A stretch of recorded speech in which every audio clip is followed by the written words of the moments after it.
Thank you for attending our webinar this afternoon.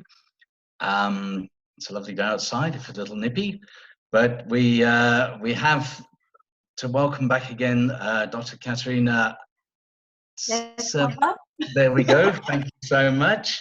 And Dr. K will be talking to us about breathing techniques, which hopefully will help us all keep a little calmer and feel a little better about the world and the current crisis we're in. So if I may welcome you, Dr. K. Thank you. Thank you very much. So hello to everybody, and I will repeat it again. My name is Dr. Kateryna Tsvyetkova. I was born in Ukraine, in Kiev, and I will not tell you when I was born. It's not interesting. I graduated from medical university there, and also I've got a PhD degree in pediatrics and 30 years of practical and clinical experience in a research center of pediatrics, obstetrics and gynecology. And I'm also one of the directors of Lillian Terry International.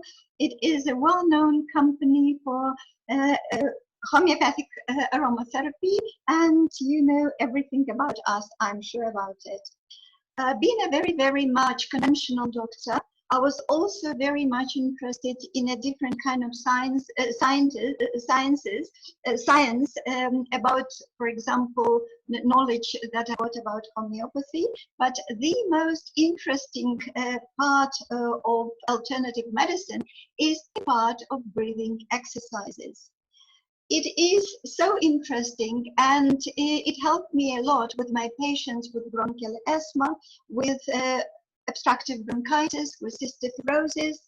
And the most interesting technique I found, it was a technique of a breathing exercises by singers, and it was promoted by Russian singer Diaphragmatic, who actually was the first to promote it and to suggest to use it for different kind of medical conditions like high blood pressure, different hypertonia, high blood pressure, chronic bronchitis, and arteriosclerosis.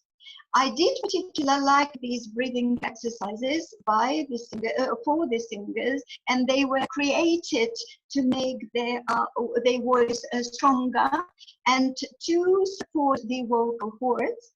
And also these breathing exercises can expand the lung capacity to a maximum way. So I decided, because I was a pulmonologist, to develop further and these exercises further, and to intensify the diaphragmatic breathing, and to develop a specific exercises to achieve penetration, maximum penetration. I will repeat it again, maximum penetration of oxygen to each cell of our body. It took me approximately 5 years to modify and improve this breathing technique, and to put it together with the different kind of exercises that can involve in motion any joint, any surface fascia, and any muscle. I call this system the vital energy diaphragmatic breathing technique, and I received intellectual property certificate for it last year. The benefits of such system is enormous. First of all, it can prevent or alleviate any symptoms of viral infection, including COVID-19. That is sort of why I decided to do this presentation today, as it can stimulate the regeneration and the immune protection of mucous membrane in the whole respiratory tract. Secondary, by improving and expanding the lung capacity, this breathing technique of breathing exercises can prevent or alleviate symptoms of bronchial asthma, pneumonia, obstructive bronchitis, or a different kind of other respiratory tract infections. Thirdly, because these exercises can intensify the flow of oxygen to our tissue, they can help with the different metabolic conditions like sugar diabetes type 2, like high cholesterol, like arteriosclerosis, and obesity. Fourthly, the symptoms of osteoarthritis due to intensive stretching, these breathing exercises, and strong oxygen supply at the same time can reduce the pain in the joints and can even stop it. Fourthly, everyday breathing will make you much happier, much stronger. It can stop the memory loss. It can reduce the memory loss, and we can actually reduce the aging process. These exercises, particularly, do not have any hyperventilation. They will not bring up or increase your pulse rate, and you will not develop any kind of muscular cramps. If you do it correctly, and if you do it like every day, it will be no damage to your muscles, it will be no damage to your ligaments and to your joints. To fulfill them, you need just a little bit of time, and if you do the whole system, you need 2 chairs and you need approximately 1 square meter around yourself. So it's very easy. To understand how to do this breathing and how to benefit from it, we have to understand what does it mean diaphragm and why it is very important to involve diaphragm in our breathing. So diaphragm is a huge muscle. It's one of the biggest muscle in our system, and it actually separates the chest part of our body from abdomen part of our body. While I inhale, this muscle needs to be very strong, needs to be contracted, needs to have some work, and it becomes flatter because the shape of diaphragm is the shape of a dome.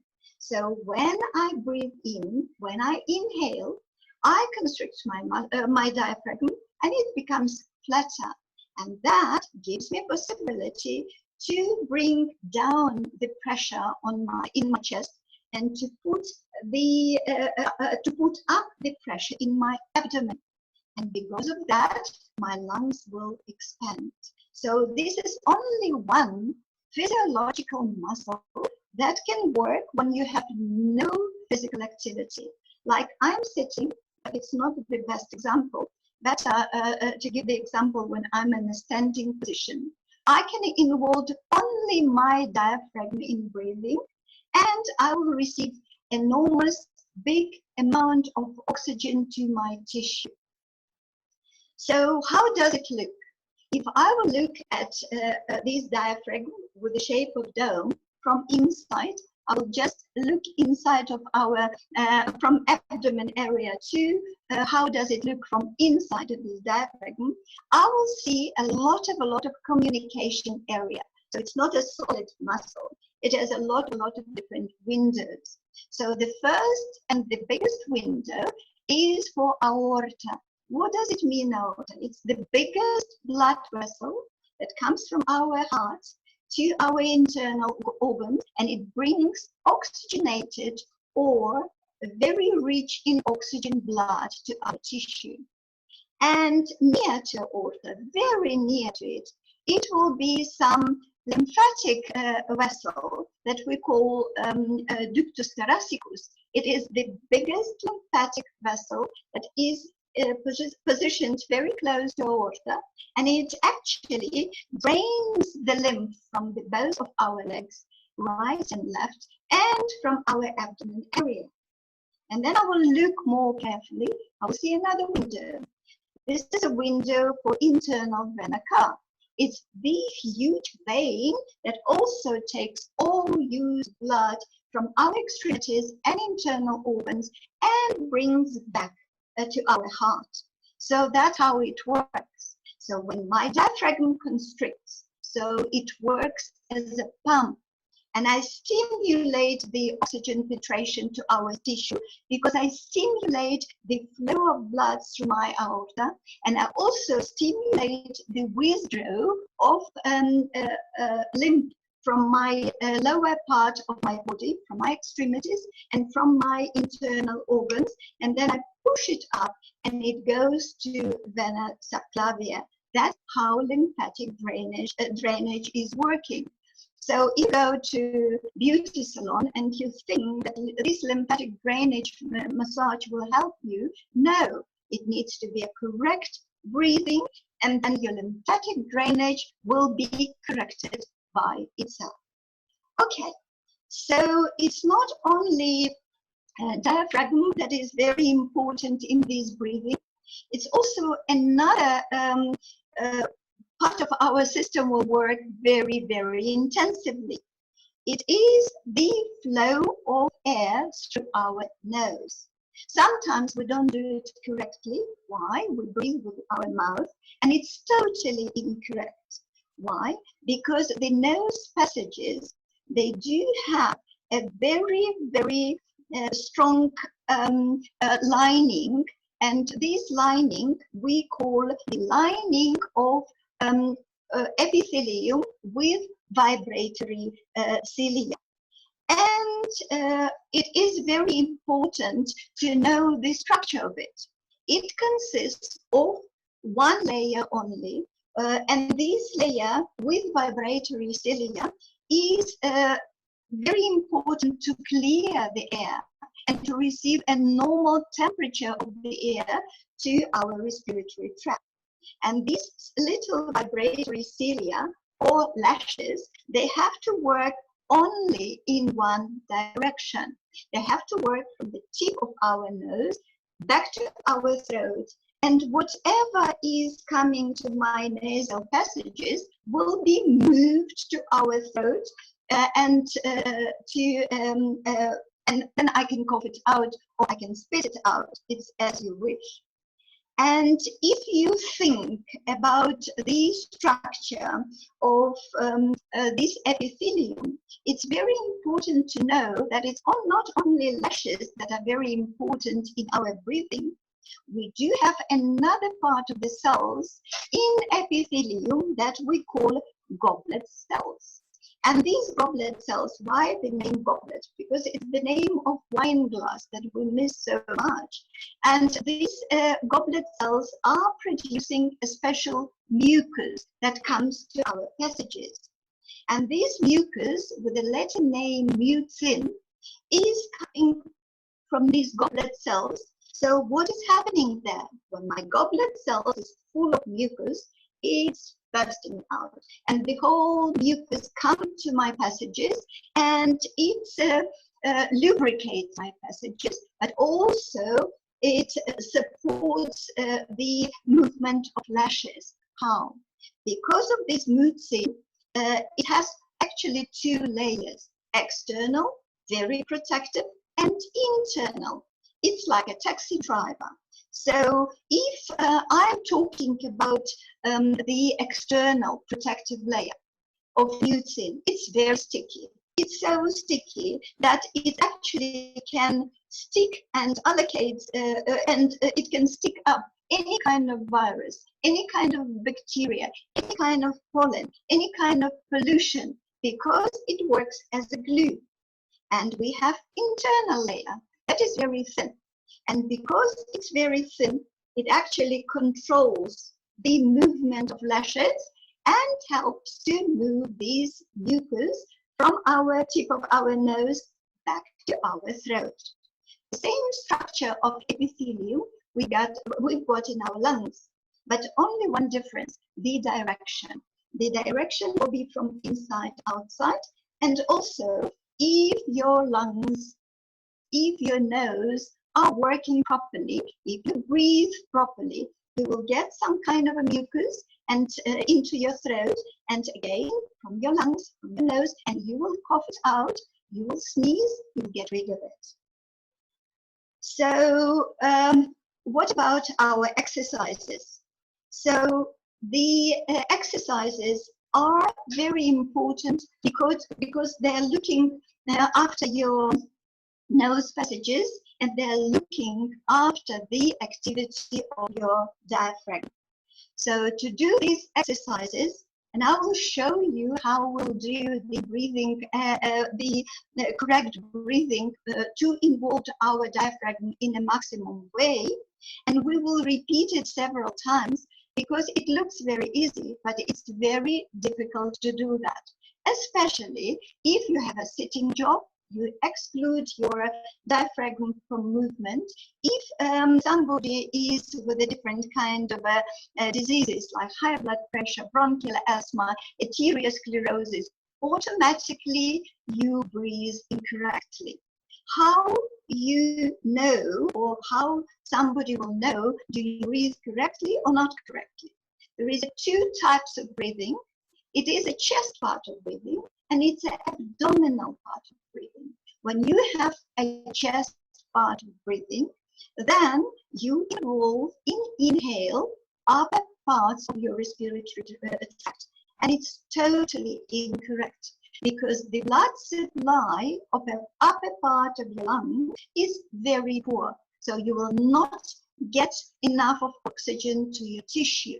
So your task and your concern is to involve the lower part of your lungs in a breathing.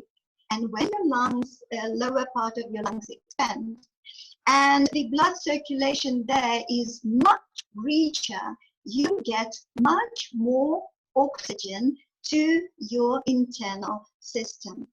So what we're going to do today, we are going to learn how to do correct abdominal type of breathing. Abdominal means I involved lower part of my lungs into the breathing. So it is very important to know that this is the best prophylactical measure to control any kind of viral infection, and as I said, even COVID-19.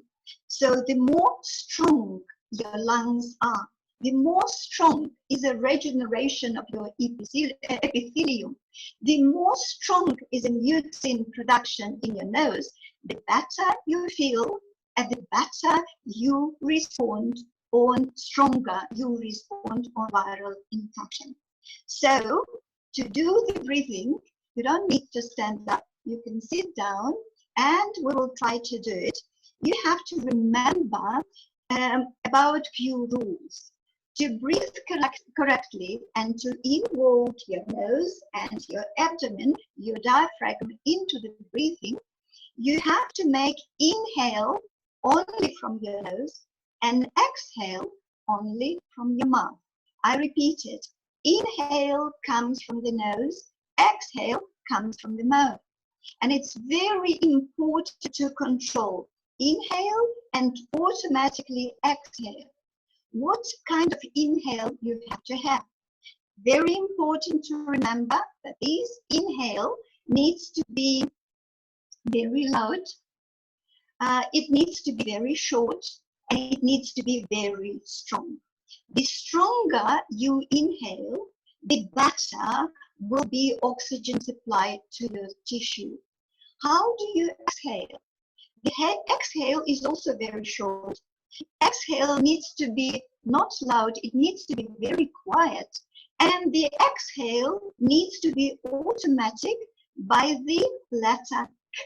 So you pronounce letter K. Just remember, my name is Kateryna, so you pronounce my name, the first letter of my name, but you don't pronounce it to make it famous, you pronounce it to make exact exhale as I want you to make. So what do we do? I inhale by my nose, I exhale by my mouth, and I keep my mouth open all the time. Why? Because I don't have to spend a lot of time to close it and to open it. And then while you're doing these exercises, you will see, you will smile because your mouth will be open all the time. So that is everything about your nose and your nose passages and your mouth, how you breathe in, how you breathe out. But what about our abdomen? To see that I involve my diaphragm into the breathing, I need to feel it. So I put two hands on my tummy like that, and I have to feel that while I'm doing inhale, my tummy goes out. Why? The inhale goes with the tummy that sticks out. Why? Because when I do inhale, I expand my lungs and I put more pressure on my abdomen area. So all my internal organs will go a little bit out. If I breathe with my shoulders up, it is not a diaphragmatic breathing. I have to see that my tummy is working, but my shoulders are extremely down. So this is a very important part of breathing. Keep your shoulders as much down as you can and fix it. Just feel your muscles. So don't allow yourself to go with inhale like that, because automatically you will have chest part of breathing and you will involve upper part of your lungs into the inhale. It's totally incorrect. So I keep my shoulders down, I open my mouth, and I breathe in and I breathe out with a letter.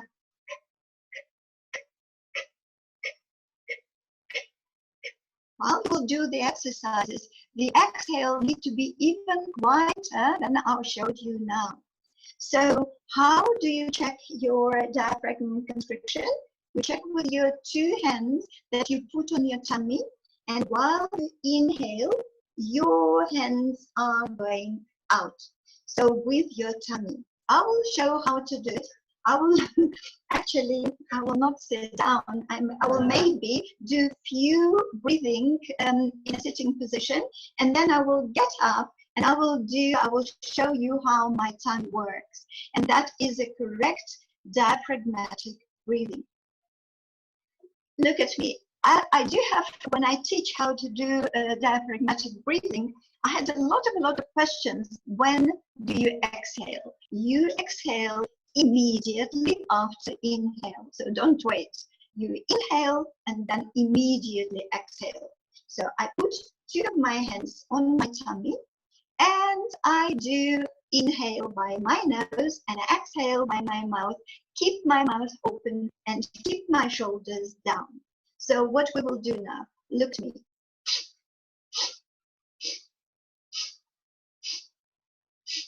I will show what's happening to my tummy. Can you see that? Yeah, I think you can.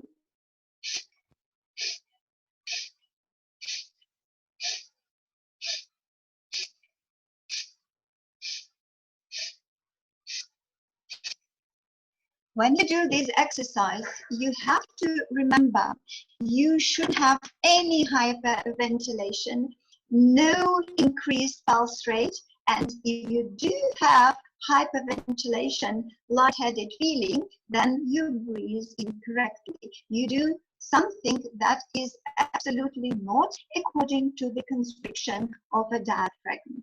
I will repeat it again. Keep your shoulders down. You breathe by your nose, you breathe in by your nose, you inhale by your nose, you exhale by your mouth, you put your hands on your tummy, and you have to see with the inhale, your hands needs to go out, not in, out, because you put more pressure into the abdomen area. So now I will show it again.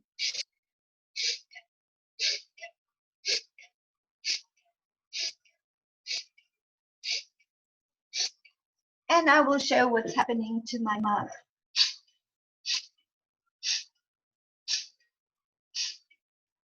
Look at my shoulders, they are down.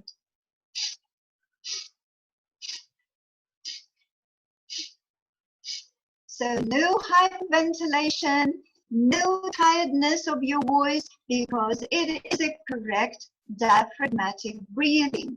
I receive enough of oxygen to my tissue.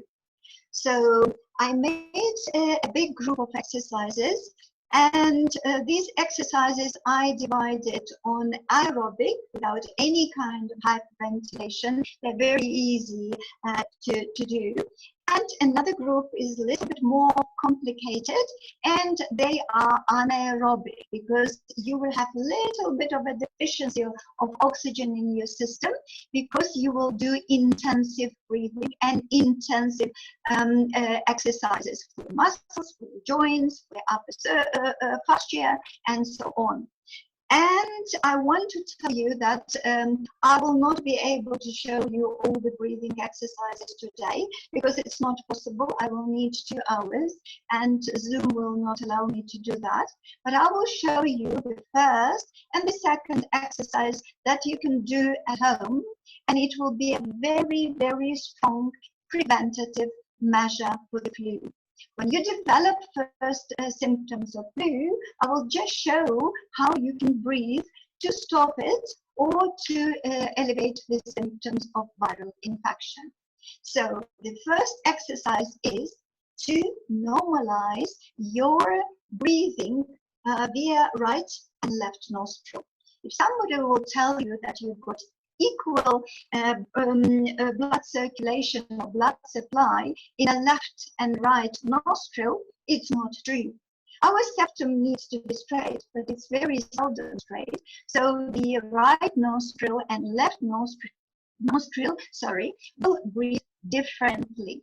So to normalize, to intensify the mucin production, the movement of the lashes, and also to regenerate the mucous membrane in a faster way, and to get rid of all the bacteria and viruses from your nose passages. So you have to breathe with the right and left nostril separately.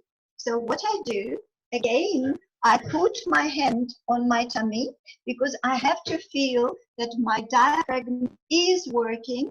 And with another hand, I just, with one finger, I close my nostril and I try to breathe only with open nostril. And I breathe in via my one nostril, I breathe out via my mouth. And keep your mouth open and keep your shoulders down. So when you breathe in, your abdomen area goes out. When you breathe out, it goes in. Don't do oppositely because that will bring you hyperventilation, dizziness, and even headache. So I close one of my nostrils. I put my I put my hand on my tummy. And I do breathing.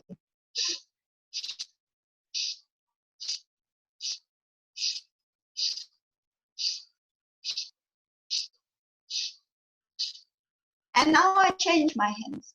I put another one on my tummy and I close my another nostril.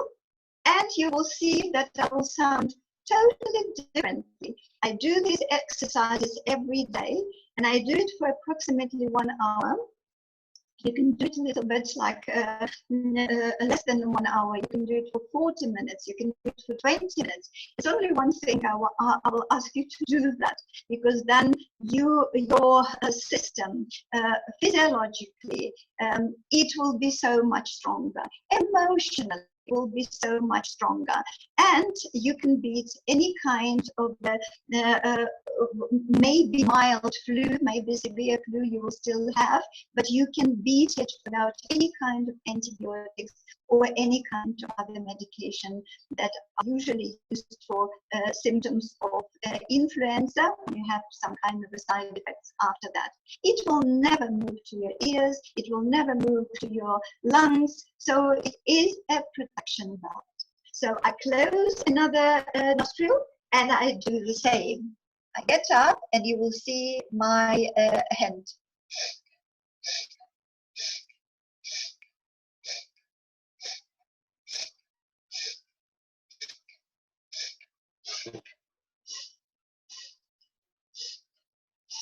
I look at my shoulders. I never ever lift my shoulders because I breathe only with my diaphragm.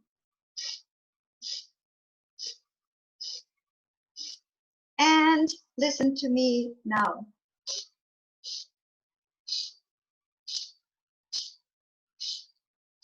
So my left nostril is much better breathing than the right one. Why? Because of the position of septum. So I have to train it every day, and then I will know that my mucin is doing what it's supposed to do, and I do have a very good lubrication in my nose, and I do have a fast regeneration of epithelium in my nose. Okay, it was the first exercise, the right and the left nostril, and I will also show you the second exercise. The second is very easy. So you can do it in a sitting position, you can do it in a standing position, and what you do, you close your chest. Why do you need to close your chest? Because you automatically exclude the shoulders, the muscles of your shoulder blades and the spine muscles from breathing in, and you will not be able to lift your shoulders. So it needs to be 90 degrees in between your torso and your arm, and it has to be 90 degrees, not 90 degrees, and your legs need to be aligned to your shoulders, and your actually toes need to be little bit pointed inwards for the stability. But you can do it in a sitting position very easily. So when, for example, you have office work, the first and the second exercise you can do in a sitting position, and it will still help you. So what I do, I close my chest like that. I throw my arms towards each other. I close my chest and I breathe in at the same time. So I do inhale, and then when I open my arms a little bit, I exhale. So look what I do.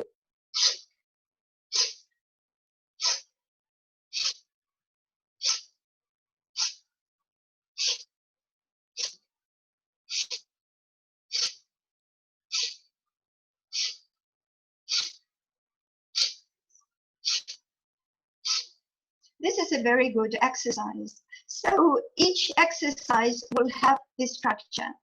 And if you're willing to learn it, and if you want to make your body and your system stronger, we are actually in a process of doing video, and this video will be linked to Facebook, and it will be also linked to, I don't think it will be linked to YouTube, but it will be linked to a website. So we will make this website, and you can join us, and you can do every day's exercises together with us, and you will see the difference in 2 months' time.